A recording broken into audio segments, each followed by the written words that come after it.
and welcome to Daily Red Devil for all of your latest Manchester United transfer news and talk. Before we get into today's show, please do me a small favour. Make sure to drop a like on today's video and be sure to subscribe to the channel.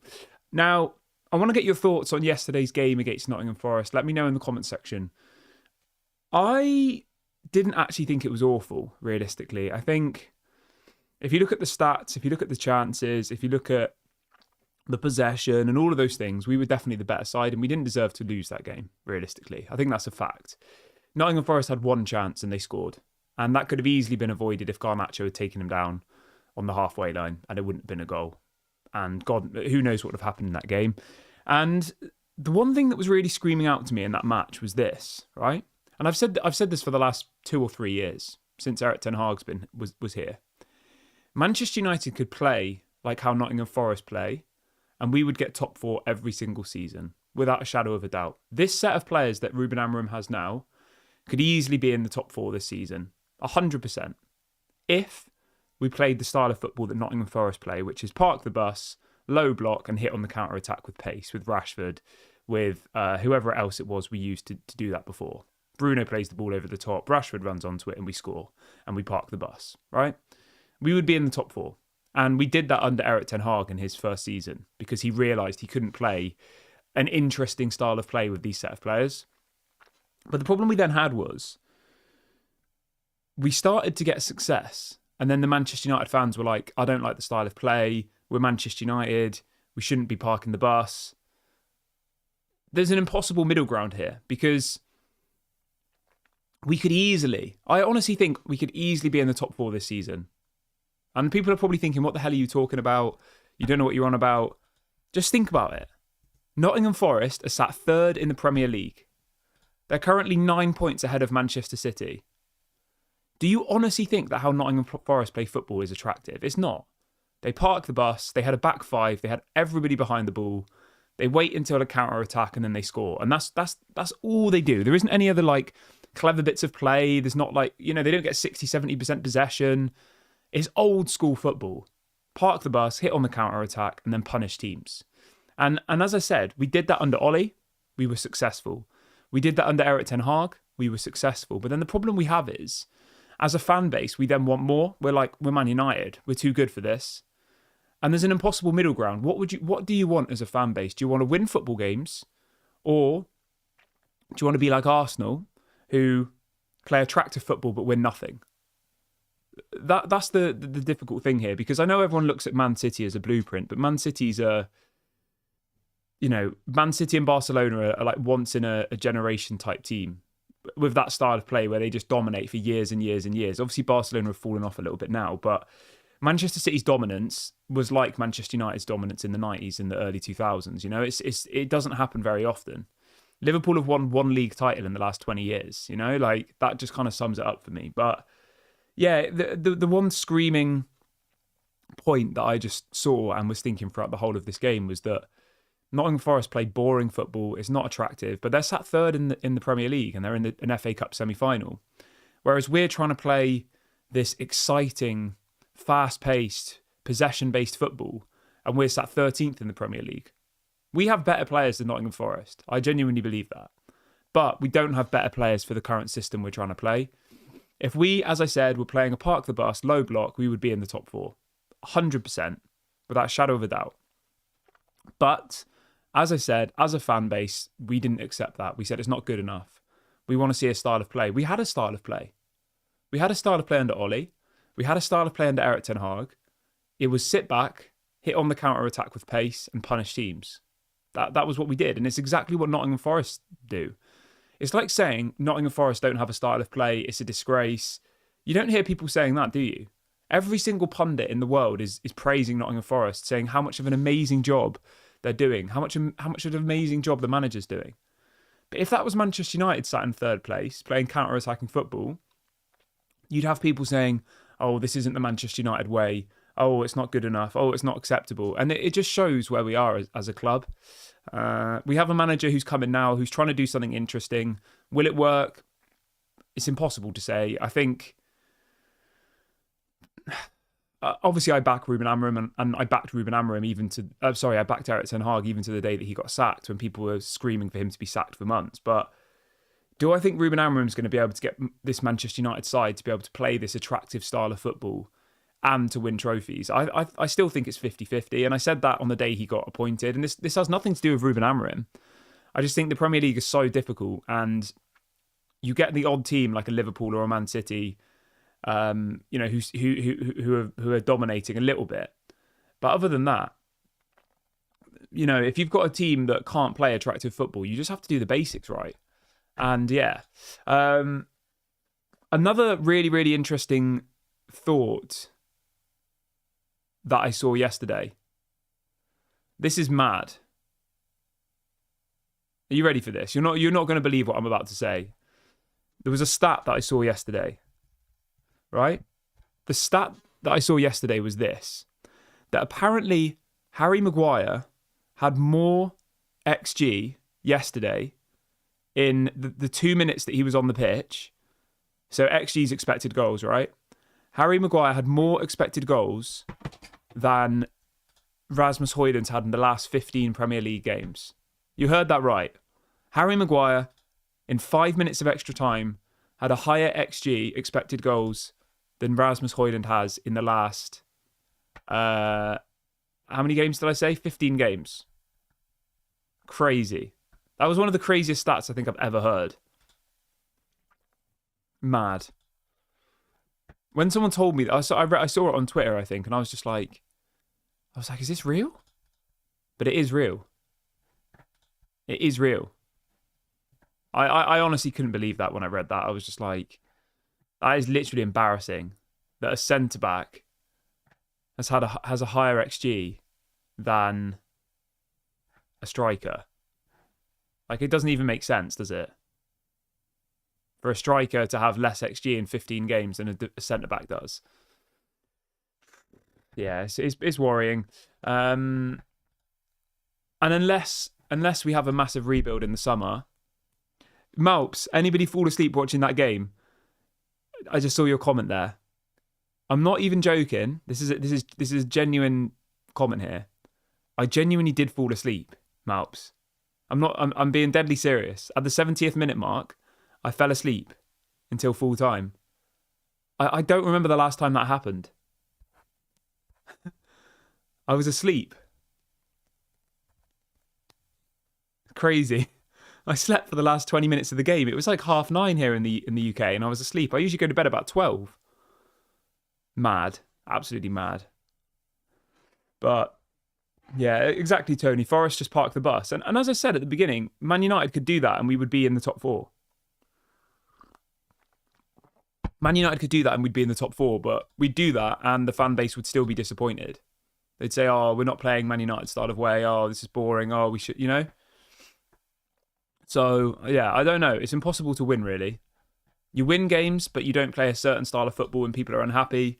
You lose games and you don't play you play this certain style of football, but people are still unhappy. There's no real winning there. But yeah, little bit of a frustrating one this morning, isn't it? Because I don't think that Nottingham Forest deserve to win, really, if you actually think about it. Like, they just parked the bus. But it worked. So fair play to them. That's all I can really say. Fair play to them. They parked the bus. It worked. They won the game. They're in the Champions League spots. We're not.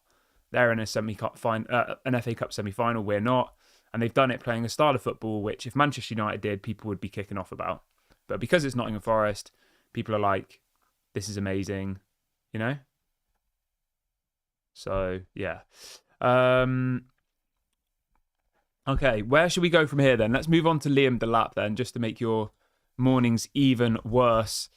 So apparently Manchester United are seriously considering signing Liam Delap. Apparently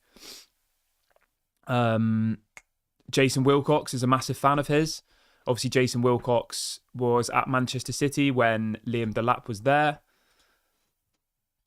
I don't know. It just doesn't excite me at all. I just don't think Liam Delap's going to make much difference. I mean, he might get you 10 goals in a season, which is, okay, I guess. But I just think for 40 million, it's not going to, bridge the gap from where we are now to where we want to be. Yeah, I don't know. How do people feel about Liam Delap? Let me know your thoughts in the comment section. Is Liam Delap somebody you think Manchester United should be signing? Would he improve Manchester United? Let me know what you think. I don't know. I just think Liam Delap and Rasmus Højlund as our two strikers doesn't excite me at all. Remember, as I said a couple of seconds ago, Rasmus Højlund has less XG in 15 games combined than Harry Maguire did in 5 minutes of yesterday's game. I mean, that just says it all for me. That just sums up the situation. So yeah, for me, Liam Delap is a no. I think he's obviously a talent. He's a young player. Yeah. What else have we got here? Yeah, so the Liam Delap story is coming out from The Athletic. Al says, I would prefer Jonathan David for free. I'd probably agree with you, to be honest. If someone said you could pay 40 million for Liam Delap or get Jonathan David for free, I would definitely take Jonathan David 100%. So yeah, I agree with you. What else have we got in the comments today? Al says, is Liam Delap the difference between 13th and 4th? No. Definitely not. I don't think so. I mean, he might get you some goals, I'm sure. He might get, 10 goals in the Premier League, which is, I suppose, better than nothing. But yeah, for 40 million, I just don't think it's worth it. I think it's such a large amount of money for another kind of youth player. Yeah.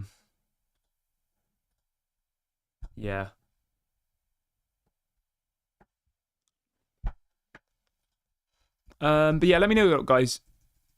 Who would you go for? Let me know in the comment section. In the striker position, would you go for Liam Delap? Would you go for somebody else? Yeah, let me know your thoughts. I'm very interested to see what other Man United fans are saying. Very interested to see if you think that Liam Delap is the answer. I imagine 99% of people watching this video are probably thinking, I do not want Liam Delap at Manchester United. Realistically, I'd be very surprised if there's many people who want us to sign him for 40 million. But if there are some people out there who do, let me know. Yeah, I'd be very interested to see what you guys think, on this situation. Right, let's move on from that and let's move over to Javi Simmons. So the latest on Javi Simmons is this. Hold on.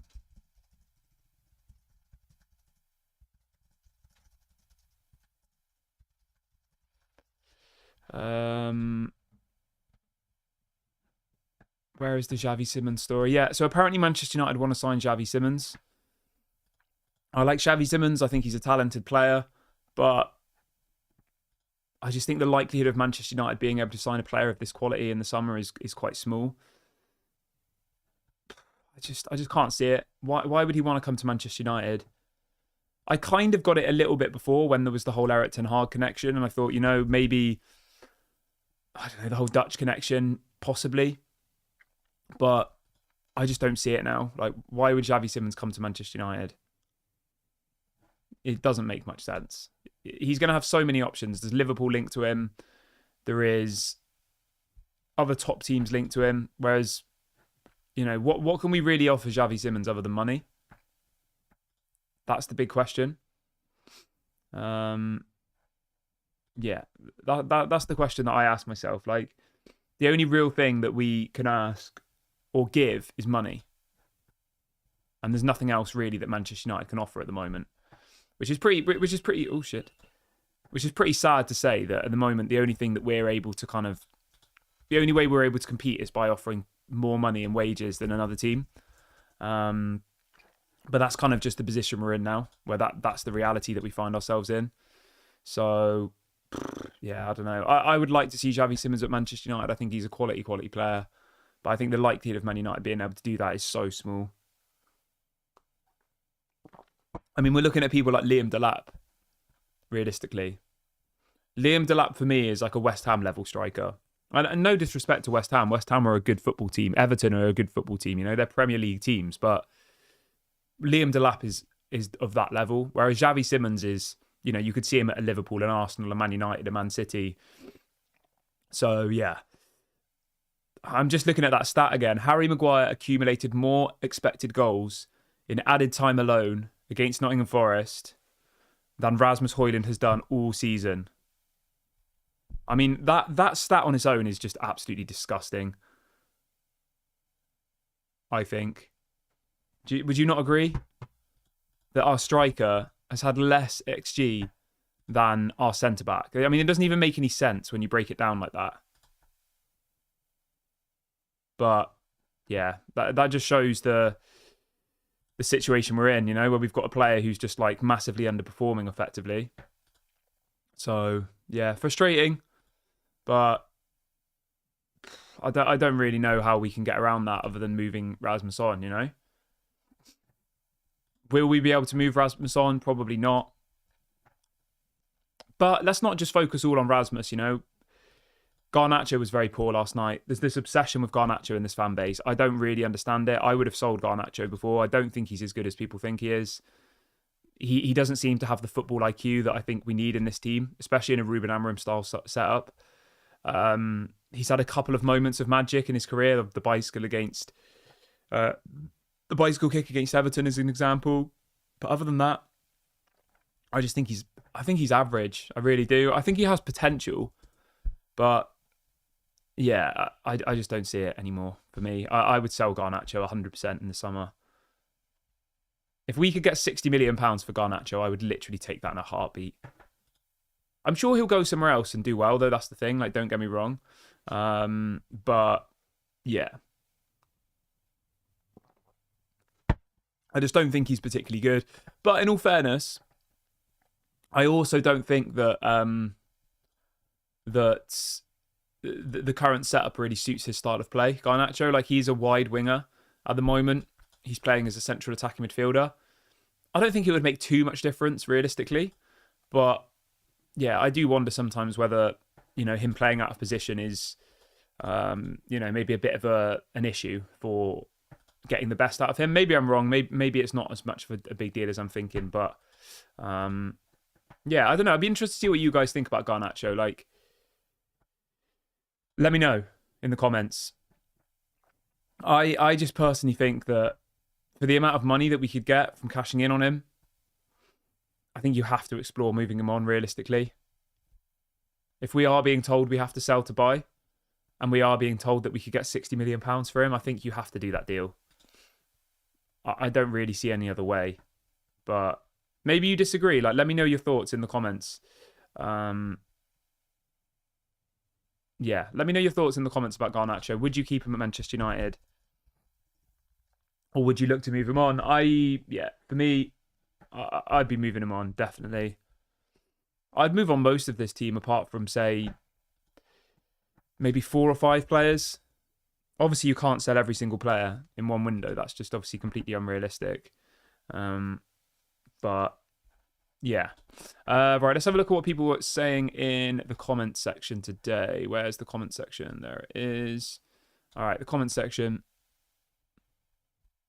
Ant says Cunha has a 60 million release clause. Who is paying us 60 million for Garnacho when they could have Cunha?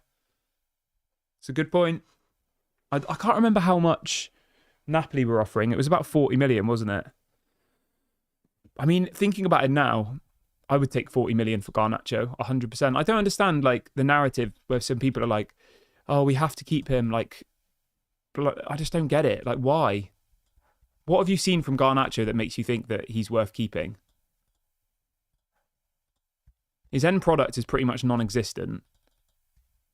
What else does he offer? He shoots every time he gets the ball and doesn't ever score. He doesn't pass the ball, and if he does, I don't know. Yeah, it's just a bit frustrating at the moment, isn't it? Realistically, being a Manchester United fan, you want there to be progress.